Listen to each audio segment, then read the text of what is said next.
Good morning, student of Standard 7. Today your topic is about the heat chapter. So today I am going to discuss a new chapter, heat. So आज का chapter है heat. Heat chapter क्या है, what is heat, फिर heat को मापने के लिए कौन सा इंस्ट्रूमेंट यूज किया जाता है, व्हाट इज टेम्परेचर, इसके बारे में मैं आज डिस्कशन करने जा रहा हूं.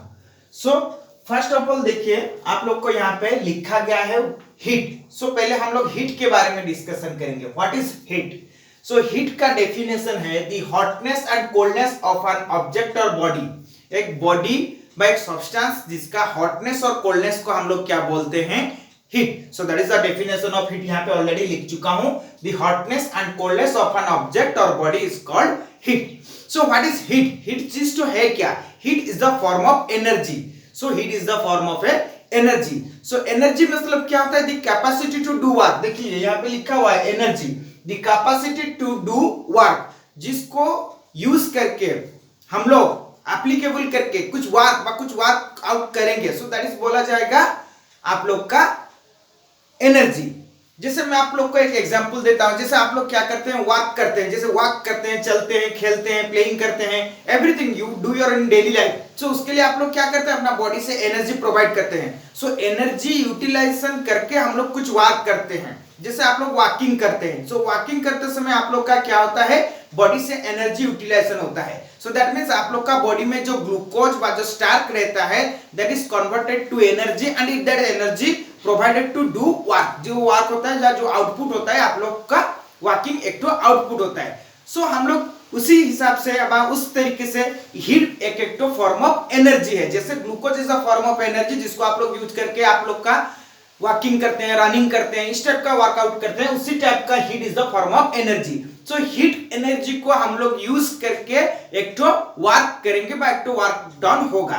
फॉर एग्जांपल मैं आप लोग को बता रहा हूं. जैसे हम लोग हीट को यूज करके क्या करते हैं. जैसे आप लोग का घर में आप लोग डेली देखा होगा, आपका चावल से राइस में कन्वर्ट करते हैं. तो चावल को राइस में कैसे कन्वर्टेड होता है? जैसे हम लोग उसको हीट प्रोवाइड करते हैं. हीट देने की वजह से वाटर हीट होता है, गर्म होता है, और उसमें जो चावल डालते हैं वो चावल कन्वर्टेड हो जाता है राइस में. और हीट एनर्जी को हम लोग यूज करके एक तो चीज प्रोड्यूस करते हैं. जैसे आप लोग का स्टीम इंजन जो चलता था, अभी नहीं है, दैट इज स्टीम इंजन जो चलता था. तो steam is the form of heat. Heat उसको देंगे तब जाके वाटर स्टीम में कन्वर्ट होगा. स्टीम में कन्वर्ट होने के बाद उस स्टीम को यूज करके हम लोग क्या करते थे, रेलवे इंजन चलाया करते थे. That is workout is movement of the engine. और एक तो आपको लोग कोई मैं एग्जांपल देता हूं. हीट एनर्जी को यूज करके हम लोग क्या करते हैं, प्रेशर कुकर देख लीजिए आप लोग का. प्रेशर कुकर में हम लोग हीट प्रोवाइड करने की वजह से वहां पे जो आप लोग जो भी चीज डालते हैं, दैट इज क्या होता है, बॉइल्ड हो जाता है. So heat is a form of energy. Heat energy को हम लोग यूज करके कुछ वर्कआउट करेंगे, कुछ वर्क डन होगा. सो इसीलिए हम लोग बोलते हैं heat is the form of energy. So देखिए नेक्स्ट पार्ट में आप लोग का आ गया temperature. What is temperature? Temperature क्या बोला? टेम्परेचर यहां पे लिखा हुआ है, आप लोग देख लीजिए. The measure of the degree of hotness and coldness of an object. So the measure of the degree of hotness. यहाँ पे आप लोग कंफ्यूज हो सकते हैं हीट और टेम्परेचर का डेफिनेशन में. यहाँ पे मैं आप लोग देखिए, टेम्परेचर और हीट का डेफिनेशन में आप लोग कंफ्यूज हो सकते हैं. तो इसीलिए मैं बता रहा हूं कि only hotness and coldness of an object is called heat. यदि the measure of the degree of hotness and coldness of an object is और body, that is called temperature. So the measure of the degree of, तो that is measure मतलब उसको हम लोग माप सकते हैं, दैट इज डिग्री में that is the unit measurement जहां पे आएगा उसको बोला जाएगा आप लोग का टेम्परेचर.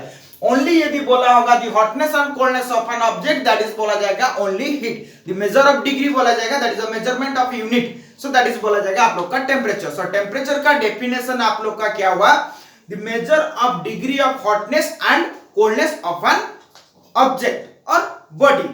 सो टेम्परेचर को मापने के लिए हम लोग का क्या होता है, टू इंस्ट्रूमेंट क्लस्टर यूज किया जाता है. वन इज आप लोग का क्या होता है, सेल्सियस स्केल, और एक होता है आप लोग का फारेनहाइट स्केल. तो हम लोग मैं यहाँ पे बता देता हूं. एक्चुअली हम लोग का 3 इंस्ट्रूमेंट यूज किया जाता है टेम्परेचर को मापने के लिए. सेल्सियस स्केल, फ़ारेनहाइट स्केल और another one is kelvin scale. तो केल्विन स्केल आप लोग का यहाँ पे मेंशन किया गया नहीं है, तो आप लोग को यहाँ पे 2 स्केल।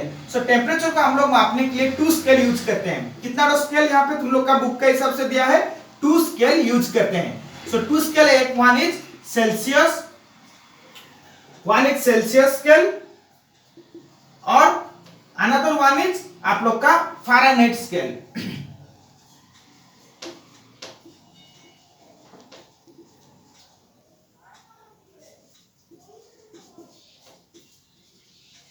सो देखिए, हम लोग टेम्परेचर मापने के लिए 2 इंस्ट्रूमेंट यूज करते हैं, दैट इज सेल्सियस स्केल और वन इज फ़ारेनहाइट स्केल। तो ये जो हम लोग स्केल यूज करते हैं, सेल्सियस और फ़ारेनहाइट स्केल, इसमें क्या क्या है? What is scale? ये स्केल जो लिखा हुआ है, व्हाट इज स्केल? ये स्केल क्या है?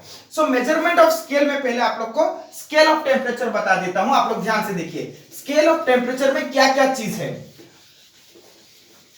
सो देखिए, यहां पे मैं बता रहा हूं scale of temperature. Scale of temperature में आप लोग का एक तो फिक्स पॉइंट होता है, that is lower fix point, जिसको हम लोग मिनिमम टेम्परेचर बोलते हैं, और another one is higher fix point, that is boiling point भी आप लोग बोल सकते हैं या अपर फिक्स पॉइंट बोलते हैं। देखिए, स्केल ऑफ टेम्परेचर, ये स्केल ऑफ टेम्परेचर है क्या? Scale of temperature, so scale of temperature में आप लोग को ध्यान देना होगा, स्केल ऑफ टेम्परेचर में 2 पॉइंट होता है। कितना पॉइंट होता है?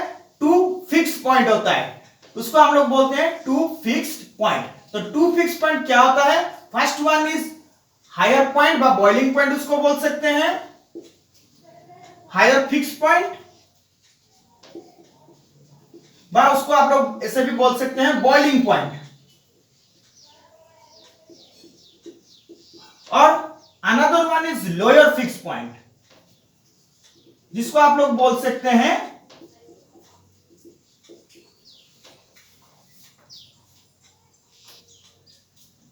फ्रीजिंग पॉइंट भी बोल सकते हैं।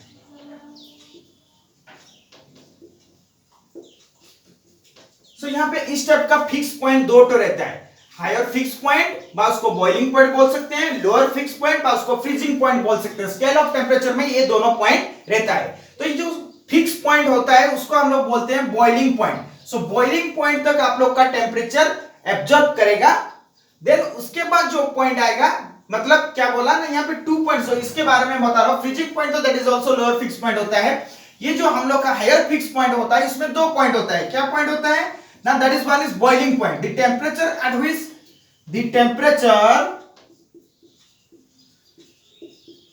मैं यहां पे लिख भी दे रहा हूं, आप लोग नोट कर सकते हैं, the temperature at which liquid start boil, starts to boil, that is called boiling point।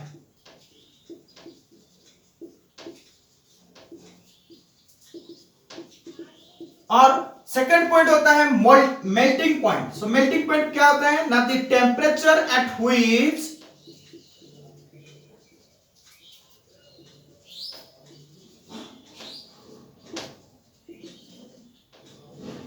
the solid start to melt, that is called melting point।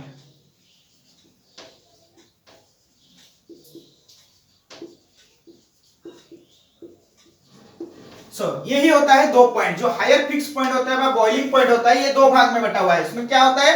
एक तो बॉइलिंग पॉइंट, एक तो मेल्टिंग पॉइंट होता है। सो बॉइलिंग पॉइंट मतलब the liquid, the temperature at which the liquid, जो temperature मिलने के बाद और that the last temperature that which liquid substance start to heat, गर्म होना शुरू हो जाएगा। जो टेम्परेचर लास्ट वो एब्जॉर्ब करने के बाद उस कांस्टेंट टेम्परेचर में लिक्विड सब्सटेंस गर्म होना शुरू हो जाएगा, उस टेम्परेचर को हम लोग बोलेंगे बॉइलिंग पॉइंट। जो टेम्परेचर होता है वो टेम्परेचर को एब्जॉर्ब करने के बाद वही टेम्परेचर में एक तो सॉलिड सब्सटेंस क्या हो जाएगा ना? मेल्टिंग होना शुरू करेगा। सो दैट पॉइंट बोला जाएगा मेल्टिंग पॉइंट। अब देखिए हम लोग का क्या होता है ना, जो मैं बोला यहाँ पे जो 2 fix point, that is higher point बा बॉइलिंग पॉइंट बा lower fix point, that is freezing point. तो हम लोग का जो मापने के लिए जो टेम्परेचर मापने के लिए जो दो इंस्ट्रूमेंट यूज किया जाता है, that is one is Celsius scale और फारेनहाइट स्केल, उसमें भी आप लोग का 2 फिक्स पॉइंट होता है। उसको एक तो बोला जाता है हायर फिक्स पॉइंट और एक तो होता है लोअर फिक्स पॉइंट। तो दोनों स्केल में आप लोग का सेल्सियस और फारेनहाइट में डिफरेंट हायर टेम्परेचर और लोअर टेम्परेचर रहता है। सो फारेनहाइट स्केल में आप लोग का कितना रहता है, मैं यहां पे लिख के दिखा देता हूं आप लोग को, ध्यान से देख लीजिएगा। जो है देखिए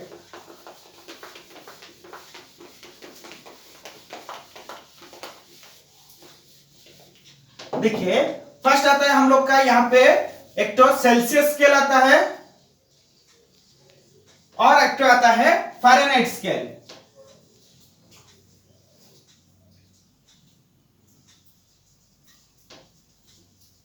सो फारेनहाइट स्केल और आप लोग का सेल्सियस स्केल, ये दोनों जो है इसमें भी आप लोग का उसी तरह जो स्केल ऑफ टेम्परेचर के हिसाब से 2 फिक्स पॉइंट रहता है। तो हम लोग का जो सेल्सियस स्केल है उसका भी फिक्स पॉइंट अलग होता है और आप लोग का जो होता है फारेनहाइट स्केल में उसमें भी आप लोग का पॉइंट अलग होता है। सो देख लीजिए मैं बता रहा हूं, यदि that is Celsius scale, that is Fahrenheit scale. So देखिए यहां पे मैं एक तो लाइन खींचा, देखिए so that is 2 fix point, that is upper fix point, that is upper fix point दोनों स्केल का, सेल्सियस और फारेनहाइट का, और that is lower fix point. So देखिए अभी तो ये हुआ सेल्सियस स्केल और ये हुआ फारेनहाइट स्केल। दोनों स्केल का देखिए कैसे अपर फिक्स पॉइंट और लोअर फिक्स पॉइंट में डिफरेंस है। तो ये सेल्सियस स्केल का है अपर फिक्स पॉइंट कितना होता है ना 100 डिग्री सेल्सियस। दैट मींस यहां पे आप लोग का 100 डिग्री सेल्सियस में आप लोग का क्या हो जाता है, बॉइलिंग पॉइंट सेल्सियस स्केल के हिसाब से रहता है। और उसी टाइम आप लोग का जो फारेनहाइट स्केल है उसका जो अपर फिक्स पॉइंट होता है, बॉइलिंग पॉइंट होता है, दैट इज कितना होता है ना 212 डिग्री फारेनहाइट। ये गया अपर फिक्स पॉइंट में। अपर फिक्स पॉइंट में सेल्सियस स्केल में आप लोग का होता है 100 डिग्री सेल्सियस और फारेनहाइट स्केल में होता है 212 डिग्री फारेनहाइट। फिर जो लोअर फिक्स पॉइंट होता है सेल्सियस स्केल में होता है 0 डिग्री सेल्सियस और आप लोग का फारेनहाइट स्केल में होता है 32 degree Fahrenheit. So that is lower fix point, इसको बोलते हैं हम लोग मेल्टिंग पॉइंट। इसको हम लोग क्या बोल सकते हैं, मेल्टिंग पॉइंट। सो देखिए दोनों स्केल में जो आप लोग का सेल्सियस और फारेनहाइट में जो दो 2 point, upper fix point by boiling point, melting point by lower fix point. तो सेल्सियस स्केल में 100 डिग्री सेल्सियस और lower fix point by melting point होता है 0 डिग्री सेल्सियस। फारेनहाइट स्केल में आप लोग का होता है अपर fix point 212 degree Fahrenheit, boiling point होता है 212 डिग्री फारेनहाइट। और उसी फारेनहाइट स्केल में आप लोग का लोअर फिक्स पॉइंट जिसको आप लोग बोलते हैं melting point, that is 32 degree Fahrenheit होता है। अब देखिए हम लोग कितने टाइप का थर्मोमीटर यूज करते हैं। थर्मोमीटर हम लोग 2 टाइप यूज करते हैं, वन इज क्लिनिकल थर्मोमीटर और another one is laboratory thermometer. So हम लोग का जो यूजिंग ऑफ थर्मोमीटर हम लोग 2 टाइप यूज करते हैं, दैट इज क्लिनिकल और एक तो होता है आप लोग का लैबोरेटरी थर्मोमीटर। जो क्लिनिकल थर्मोमीटर क्या होता है ना, a clinical thermometer have a nick in a capillary tube. The nick does not allow the mercury to fall as soon as the temperature is taken out of the mouth. After you have checked the reading, you should give the thermometer of a couple sharp jerk and bring down to mercury level. So clinical जो thermometer होता है that is किस क्षेत्र में use होता है, that is जैसे आप लोग का घर में जो थर्मोमीटर यूज करते हो टेम्परेचर मापने के लिए, बॉडी का टेम्परेचर मापने के लिए, that is all about the clinical thermometer. और लेबोरेटरी में जो यूज किया जाता है फॉर केमिकल रिएक्शन व लेबोरेटरिकल इंस्ट्रूमेंटल टेस्ट, उसी क्षेत्र में जो टेम्परेचर मापने के लिए लेबोरेटरी में जो टेस्ट किया जाता है उसमें जो इंस्ट्रूमेंट यूज किया जाता है, जो हीट को मापने के लिए जो थर्मोमीटर यूज किया जाता है उसको बोला जाता है आप लोग का क्या ना लेबोरेटरी थर्मोमीटर। सो थर्मोमीटर हर हम लोग का 2 टाइप होता है, क्लिनिकल थर्मोमीटर जो that is the general use हो जाता है, आप लोग घर में भी यूज करते हैं बॉडी टेम्परेचर मापने के लिए, और लेबोरेटरी में सभी प्रकार का टेस्ट, फिजिकल हो, फिजिकल रिएक्शन हो, केमिकल रिएक्शन हो, any type of reaction laboratory में किया जाता है, उसमें हीट को मापने के लिए जो इंस्ट्रूमेंट यूज किया जाता है उसको बोला जाता है आप लोग का ना लेबोरेटरी थर्मोमीटर। अब आ गया temperature, effect of temperature. Temperature को इफेक्ट होने की वजह से, टेम्परेचर को इफेक्ट देने के बाद, इफेक्ट ऑफ टेम्परेचर, टेम्परेचर का इफेक्ट की वजह से क्या क्या चेंजेस होता है। सो इफेक्ट ऑफ टेम्परेचर की वजह से आप लोग का क्या क्या चेंजेस होता है। Temperature rise with heat, second में आता है हीट कॉज एक्सपांशन, और थर्ड में आप लोग का आता है heat causes changes of state. So पहले पॉइंट में जो आया टेम्परेचर राइज विथ हीट, यदि टेम्परेचर हीट की वजह से टेम्परेचर राइज करता है, जैसे when you heat something or supply it with heat, its temperature rises. You should have noticed this in activity in which you measure the temperature of boiling water. The converse is also true. When you cool something, its temperature falls. Cooling something is the same kind of way of heat it. Why does the temperature rises? देखो temperature rises कैसे होता है, क्यों temperature rises करता है। Why does the temperature rises when we have a fever? Fever is actually symptom of illness. Normally the body has its own mechanism and regulating heat so that the temperature is maintained at a particular level. It is a complex mechanism of gaining and losing heat. So control by brain. So देखिए temperature कैसा rise होता है मैं बता रहा हूँ। सो temperature rises with heat, heat की जैसे हीट देने की वजह से हम लोग का टेम्परेचर राइज हो जाता है। क्यों राइज होता है, जैसे आप लोग देखिए मैं एक तो एग्जांपल देता हूं आप लोग को।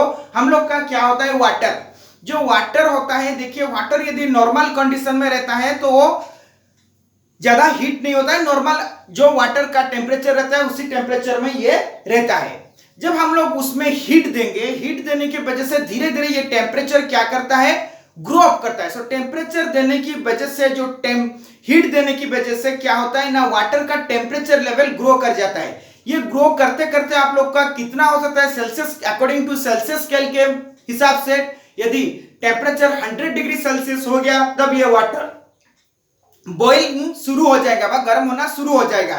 और फ़ारेनहाइट स्केल में इसका टेम्परेचर 212 डिग्री फ़ारेनहाइट तक हो जाएगा तो ये वाटर बॉयल करना शुरू हो जाएगा। जैसे आप लोग का और एक तो एग्जांपल देता हूं कि हम लोग का normal body temperature, so that is हम लोग का नॉर्मल बॉडी टेम्परेचर ह्यूमन का होता है 37.5 डिग्री सेल्सियस, दैट इज होता है नॉर्मल ह्यूमन बॉडी टेम्परेचर। यदि हम लोग जैसे समर सीजन में हम लोग बाहर में काम करते हैं, वर्कआउट करते हैं, कुछ भी करते हैं, सो हम लोग का बॉडी का जो इंटरनल टेम्परेचर बढ़ता जाता है ड्यू टू द एटमॉस्फेयर। गर्मी सीजन में समर सीजन में हीट ज्यादा रहता है, सो हम लोग का एटमॉस्फेयर हम लोग को बॉडी को उस समय हीट प्रोवाइड करता है। सो हीट कंटिन्यूस हम लोग को बॉडी प्रोवाइड होने के वजह से क्या होता है ना, हम लोग का जो normal temperature 37.5 degree Celsius grow up करता जाता है। सो हम लोग का बॉडी का टेम्परेचर भी ग्रो होना शुरू हो जाता है, जिसके बदौलत हम लोग हीट फील करते हैं व गर्म फील करते हैं।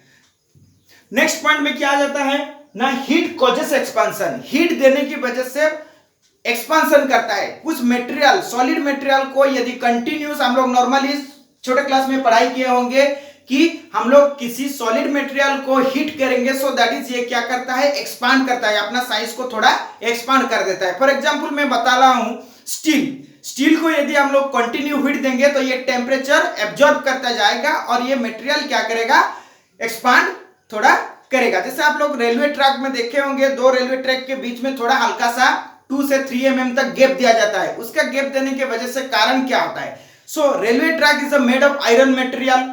सो आयरन मटेरियल बाहर में रहता है और सन का लाइट कंटिन्यू गिरने के बाद वो क्या करता है ना, हीट देता है। सन लाइट गिरने के बाद वो हीट हो जाता है। हीट जब वो सॉलिड मटेरियल आयरन मटेरियल है उसमें हीट देने की वजह से ये क्या हो जाता है, गर्म हो जाता है। गर्म क्यों होगा ना, हीट देने की वजह से कंटिन्यू इसमें टेम्परेचर राइज अप करेगा। टेम्परेचर बढ़ने की वजह से ये सॉलिड आयरन मटेरियल है इसका क्या करेगा, एक्सपांड करेगा। सो एक्सपांड करेगा तो ये जो गैप होता है वो गैप को ये फिलअप कर लेगा। इसीलिए हम लोग का क्या होता है ना, रेलवे ट्रैक के बीच में गैप थोड़ा दिया जाता है। तो इससे, इस एग्जांपल से हम लोग क्या जाने कि यदि किसी भी सॉलिड मटेरियल को, आयरन हुआ, स्टील हुआ, मैग्नीशियम हुआ, ये सभी सॉलिड मटेरियल को हम लोग कंटिन्यूअसली यदि हीट देंगे सो ये टेम्परेचर को एब्जॉर्ब करके उसका टेम्परेचर राइज अप करेगा।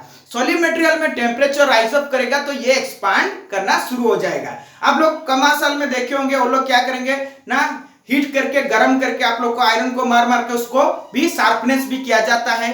सो किसी आयरन मटेरियल को आप लोग गर्म करके बेंड भी करते होंगे। सो हीट देने की वजह से टेम्परेचर राइज अप करता है, टेम्परेचर राइज अप करके हम लोग उसको एक्सपांड भी करता है और उसका स्ट्रक्चर में भी परिवर्तन ला सकते हैं। नेक्स्ट पार्ट में आता है क्या, हीट की वजह से क्या होता है, स्टेट ऑफ मैटर, उसका अवस्था में परिवर्तन हो, changes in state. Continuously heat देने की वजह से किसी भी वस्तु का स्टेट व उसका अवस्था व उसका रूप में परिवर्तन आता है। जैसे आप लोग देखे होंगे आयरन को, आयरन मटेरियल को हम लोग क्या करेंगे, कंटिन्यूस हीट प्रोवाइड करेंगे तो ये टेम्परेचर को एब्जॉर्ब करना शुरू हो जाएगा। तो इससे मैं बता रहा हूं कि iron material is a solid material. Solid material को जब हम लोग कंटिन्यूसली हीट प्रोवाइड करेंगे ये एब्जॉर्ब करेगा हीट को एंड टेम्परेचर को राइज अप करना शुरू कर देगा। जब ये टेम्परेचर राइज अप करते करते आप लोग का 1529 डिग्री सेल्सियस तक एब्जॉर्ब कर लेगा, तब ये क्या होगा, धीरे धीरे स्टार्ट टू मेल्टिंग, ये धीरे धीरे मेल्ट होना शुरू हो जाएगा। जब ये मेल्ट हो जाएगा सर दैट इज ये कन्वर्टेड टू लिक्विड फॉर्म। तो आप लोग देखिए एक तो आयरन मटेरियल आप लोग का सॉलिड रूप में था और जब हम उसको हीट दिए तो उसका टेम्परेचर राइज अप किया। तो टेम्परेचर राइज अप करते करते ये क्या हो गया, ना सॉलिड से लेके लिक्विड में आपका आ गया। तो इसमें क्या हुआ ना, आयरन मटेरियल का पहले जो सॉलिड स्टेट से लिक्विड स्टेट में उसका स्टेट में चेंजेस होना शुरू हो गया ड्यू टू दी हीट। और एक तो एग्जांपल देता हूं आप लोग का वाटर को जब हम लोग लिक्विड फॉर्म में है उसको हीट देंगे तो कंटिन्यू हीट देने की वजह say that is also temperature उसका राइज करेगा। जब ये राइज करते करते 100 डिग्री सेल्सियस तक पहुंच जाएगा so that is a start to boil. उसके बाद ये क्या करेगा, धीरे धीरे आप लोग का स्टेम व वेपर में कन्वर्ट हो जाएगा। सो पहले वाटर लिक्विड स्टेट में था, नॉर्मल एटमॉस्फेरिक कंडीशन में लिक्विड स्टेट में था। जब हम उसको हीट प्रोवाइड किए उसका टेम्परेचर राइज हुआ और ये लिक्विड स्टेट से वेपर स्टेट में चला गया। सो इससे क्या होता है ना, हम लोग का फाइनली क्या जाने कि हीट देने की वजह से वस्तु व ऑब्जेक्ट व सब्सटेंस का स्टेट व उसका अवस्था व रूप में भी परिवर्तन आता है। सो that is about the heat. Next class में मैं आप लोग को डिस्कशन करूंगा flow of heat. So that all about the today discussion. Next class में मैं आप लोग को हीट, फ्लो ऑफ हीट के बारे में डिस्कशन करूंगा, कैसे हीट किस किस मेथड से किस किस माध्यम से फ्लो करता है, उसको क्या बोला जाता है। So thank you, have a nice day.